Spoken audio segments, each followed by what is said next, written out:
What's up, YouTube? It's your boy Al back again with another YouTube video review. Before we get into the video, you guys make sure you hit the subscribe button and the like button. Please hit it. It's some great content. I promise. Um, Today we're gonna be reviewing Black Ink Chicago, season 4, episode 9. Honestly, I you know honestly, I really didn't feel like it was a great episode. However, it was a lot of content in it that I feel like we could talk about. I'm so sick of Ryan. I know, like it's the producers. It's the producers. They making us hate him, but they doing a good job of making me hate him. Um, Anyways, we just go dive right into it, man. The show kicks off basically. Four lands in LA. He's going out to LA to work with London on the track, do a mixtape or whatever. Um, and this is one reason why I VH1 kills me. The previous episode, basically, Four was like, I'm just leaving after the party. Like, I'm not going to tell anybody. I'm just dipping. Basically, I'm going to be doing the same thing Ryan did, right? He was like, I don't know how they're going to feel about it. I'm just dipping out on them after we done started this new brand, Loyal Ink. I'm just dipping. But at the beginning of this episode, we get a flashback scene of Ford actually telling everybody in the shop that I'm leaving to chase my dream.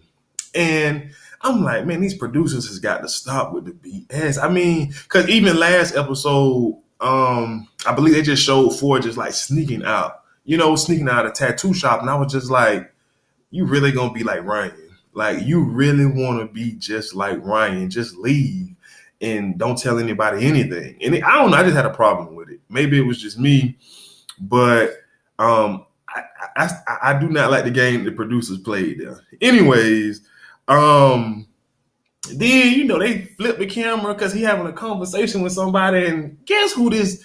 Out of all people, you bring Ryan, and it's just like, honestly, I got to question myself, like, why not just go work for Ryan at this point? I mean, obviously not now because you're in LA, but it's like too many times during this season you ran to Ryan and letting him know what was going on, ask for advice, or just trying to like keep him in the loop or whatever in your business, right? I don't know, like I'm not saying that you got to pick sides, but why couldn't he bring, someone from Loyal Ink, such as his brother?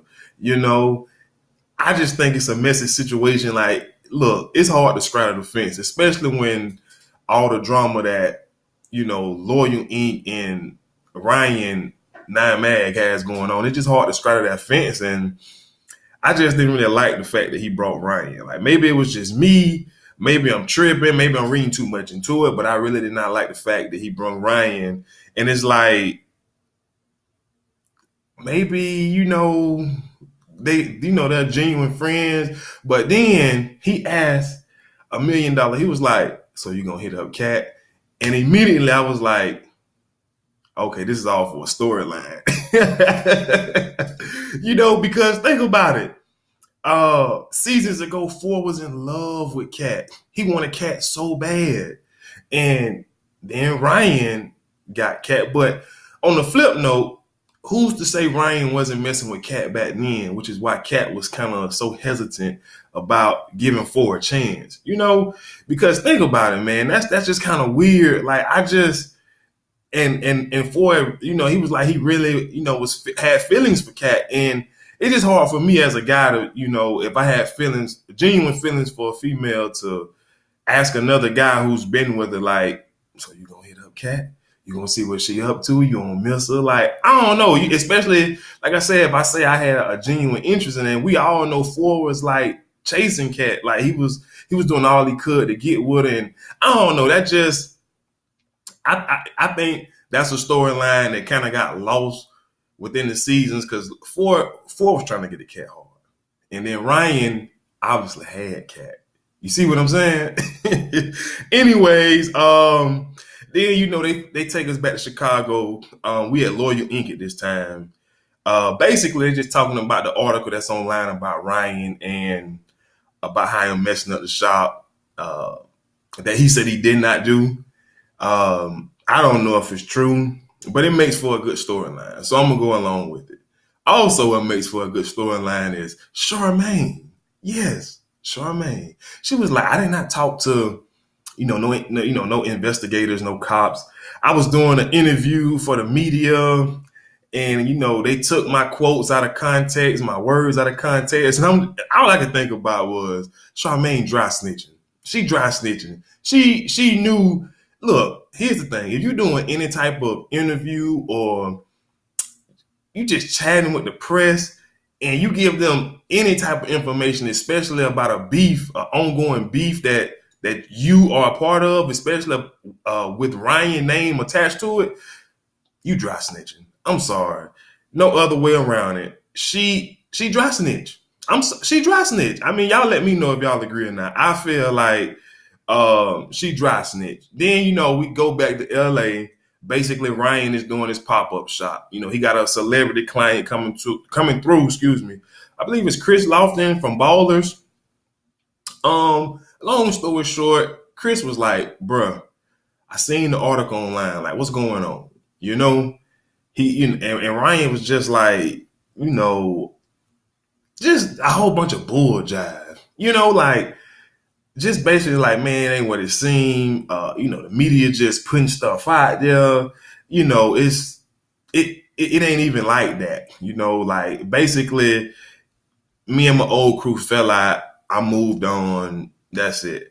And I'm just like, bruh, this article is kind of like, it's kind of serious. It's floating around the internet. It's kind of serious. Like, I don't know. I guess to Ryan's defense,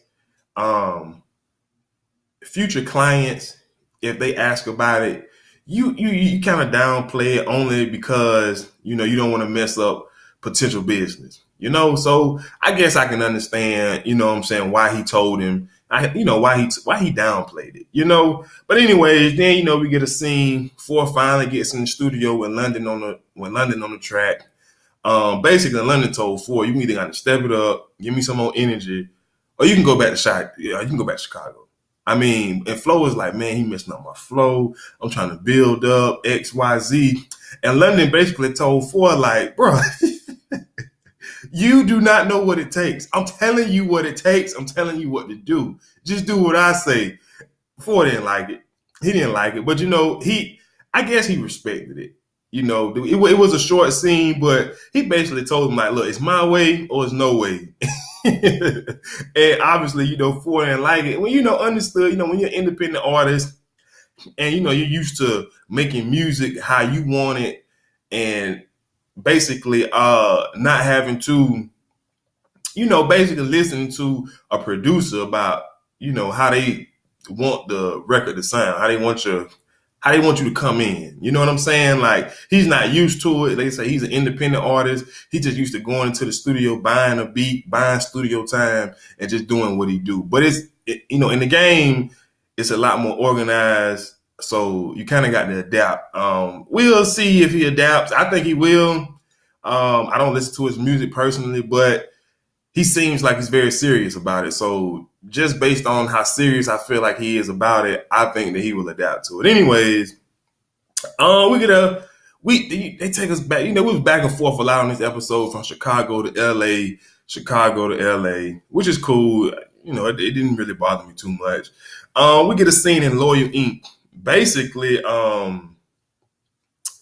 Reese was like, I got a tattoo, guys. I'm gonna need a booth. Right. So, long story short, they ended up giving up 4 booths since Ford, he's out in LA pursuing the music dream.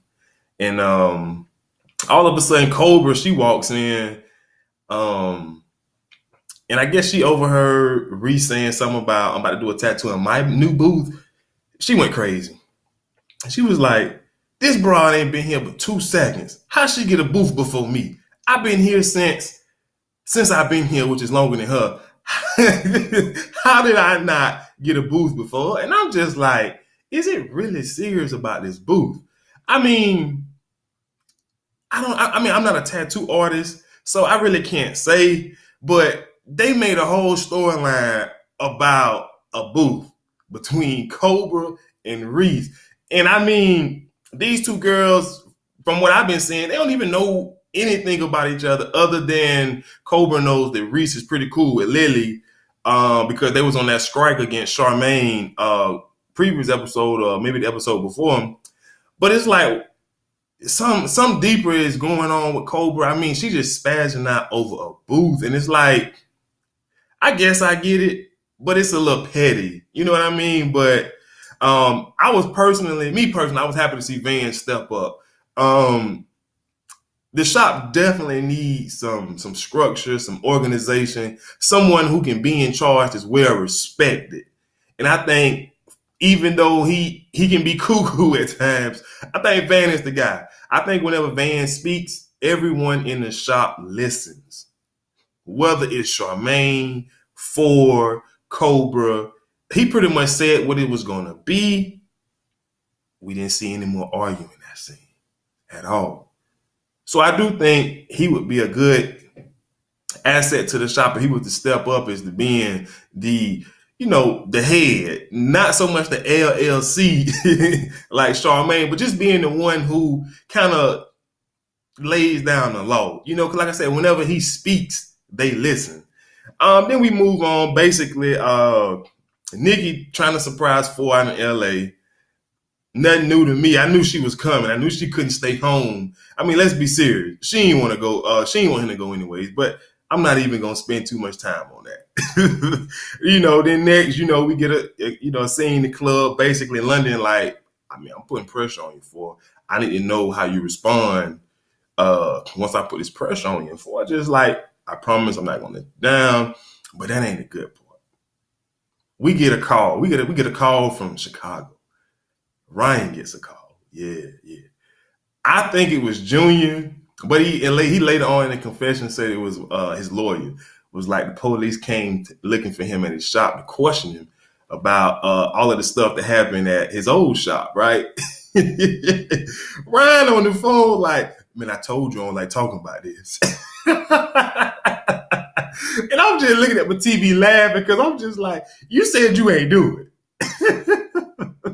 So, I mean, he didn't really get too defensive, but like, when you tell somebody, I told you I don't like talking about this, it kind of sends a guilty signal to people that's listening, people that's viewing. So, I can't wait to see how this unfolds. I really can't. Oh, man. I'm ready because I think he did it. I don't care what he say, but that's none of my business. Anyways, we move on. It's 5 o'clock in the morning. They just getting back from the club, and the guys walk in on Nikki. She's, in her lingerie.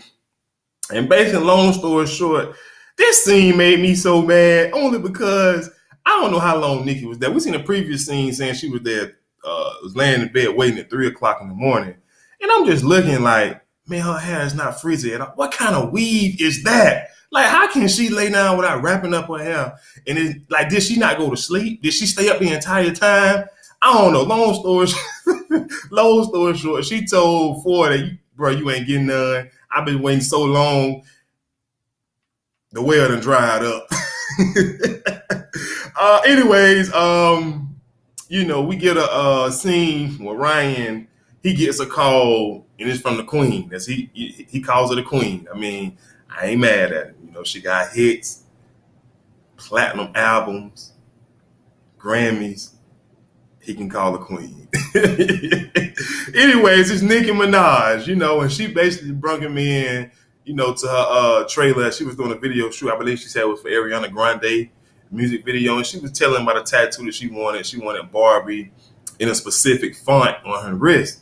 Long story short, what I took away from it, Nikki, I love this scene. What about Kat? What's up with Kat? I just think Ryan is doing a bad job of addressing what really happened with the original Nine Mag. Reason being is because he had the nerve to say friends are not really friends anymore. I'm just lost. I'm sorry, bro. If I got a group of friends And me and one of the female friends within the group, we start messing around. And I got a woman. And things go south. We get caught. How can I blame the rest of the crew and be upset with the rest of the crew for picking a side? Because think about this, man. Ryan, in my opinion, he did everything he can to make himself look innocent, look like a victim, make it seem like Kat came on to me, pressuring me. I was just vulnerable in a bad place. I made a bad decision. How are you expecting your friends, people to? Because I mean, Charmaine and she ended up Kat ended up telling Charmaine about it. Then next thing you know, it just spread. The whole crew knew about it, and it's just like Kat single. It always happens when you are cheating with someone who is single, you have the most to lose. So therefore, when you get caught, person in relationship, you do whatever it is in your best interest to put the blame and dog out whom you was cheating with, which is basically what Ryan has did, and nobody in the shop liked it. And which what aggravates me with Ford because he did the same exact thing to Kat when he was cheating on Kat with his current girl, Nikki. Don't blame him at all for wanting to be with Nikki.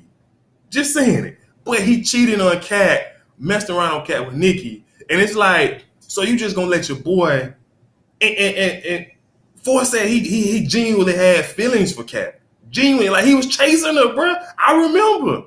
And now it's like, I mean, I don't really care what you and Kat got going on. That's y'all business. I'm not gonna get in it.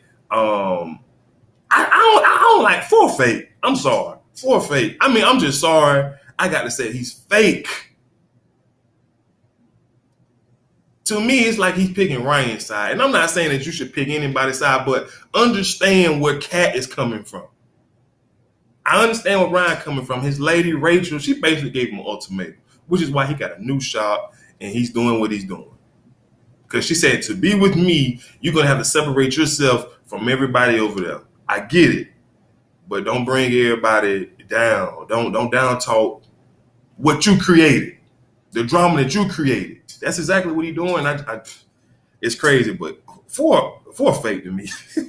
He's fake, I'm sorry. Then we go back to Chicago. Basically, Lloyd ain't having a pool party.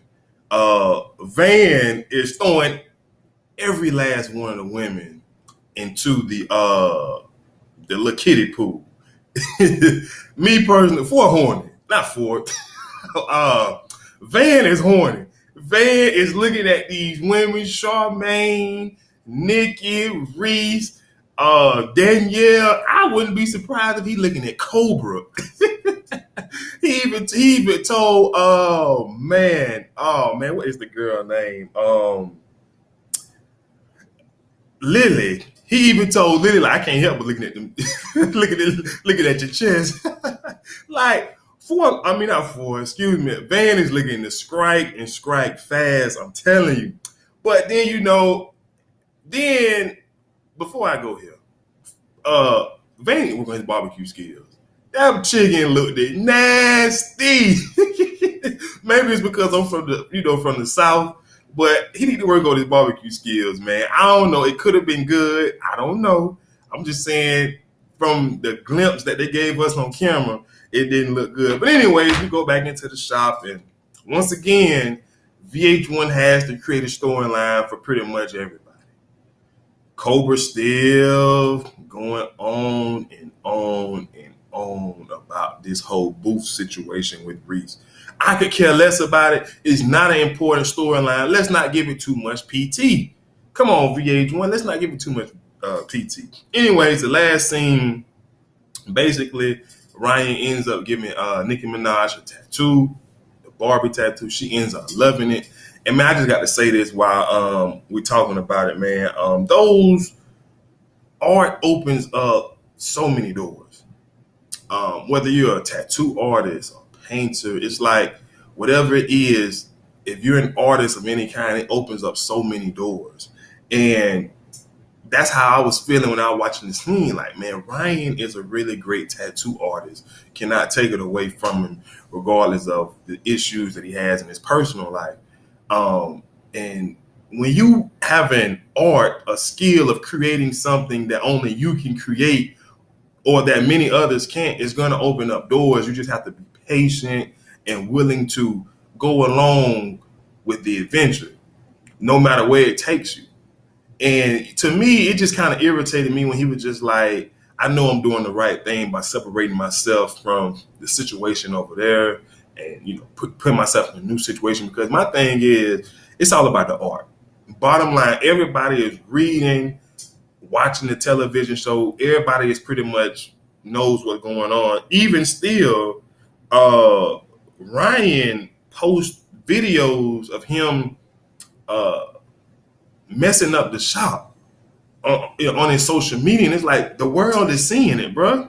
So how can you honestly say me separating myself from that is why I'm trending upwards? There's a lot of negative press, a lot of negative stories, not storylines, but stories that's going on about you. But at the end of the day, it's about your art, and he's great at that. You cannot take it away from him.